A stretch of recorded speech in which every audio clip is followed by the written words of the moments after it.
A co-writer agreement. Co-writer. Now, I am very fully aware that many artists, a lot of things happen organically.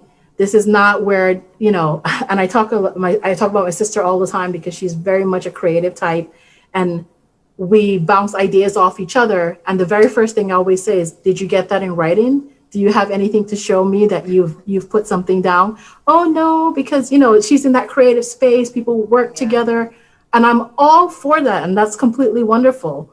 But we're talking about the music business now. So if you have someone who's writing a song with you, please get some sort of co-writer agreement or co-author agreement, some sort of agreement that shows that these songwriters are coming together and they're going to be in collaboration to write the song. Now, there's sort of a informal assumption that, if I write a song with you, Lisa, we're going to split it 50-50 in terms of the royalties we receive and all that. Now, that might not necessarily be the case. That might not be the case. So let's say we want to have a 60-40 split or a 10-90 split. It's really, really important because when the royalties start rolling in, we need to see the funneling of that money funneled into the percentages that are going to be within the agreement. Right. So like I said, I have to preface it by saying I know it's a lot of times these things come very organically, and you're not sitting there thinking, well, let me pull out this co-writer agreement and have my the person sign it. But as a business attorney, that's exactly what I want you to do.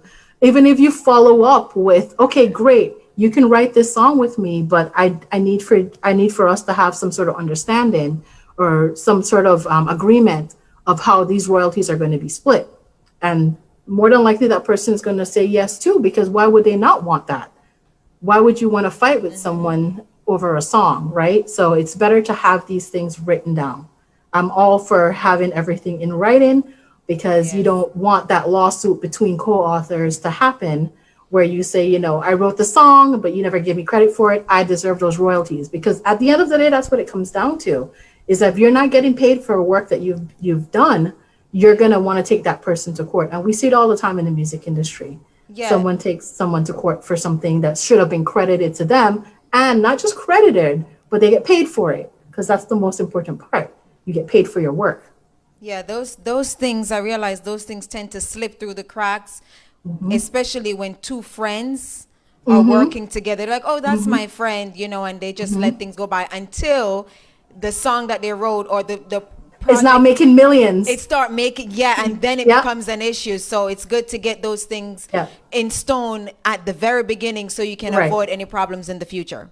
Absolutely. And remember, you don't want to go all the time with the assumption that it's a 50-50 ownership. If you say written by Rishma and Lisa, I mean, the assumption is going to be it's 50-50 and we split the royalties. But you might not want that. Maybe you spent 20 years trying to make this song and your friend comes in and does a hook or something. Do you want to have a 50-50 split? Probably not.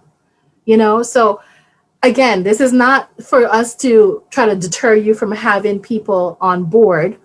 We want that collaborativeness, even with the artist world, the music world, in any sort of world, you want that collaborativeness. All I'm saying is that make sure you have some sort of backup in writing that if, the song that you didn't think was going to get played at all blows up and it starts making, millions and millions of dollars and leads to awards, you win a Grammy and you get a movie done out of it and you get all these derivative proceeds and revenues coming from it. Where do you think that friend who wrote the hook is going to say?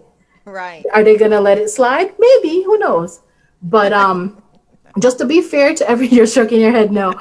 Maybe. You just never know. I mean, I don't want to be that negative about collaborativeness and friendship, but you definitely want to make sure that it's so much better to have that in writing, saying that this is a co-author agreement.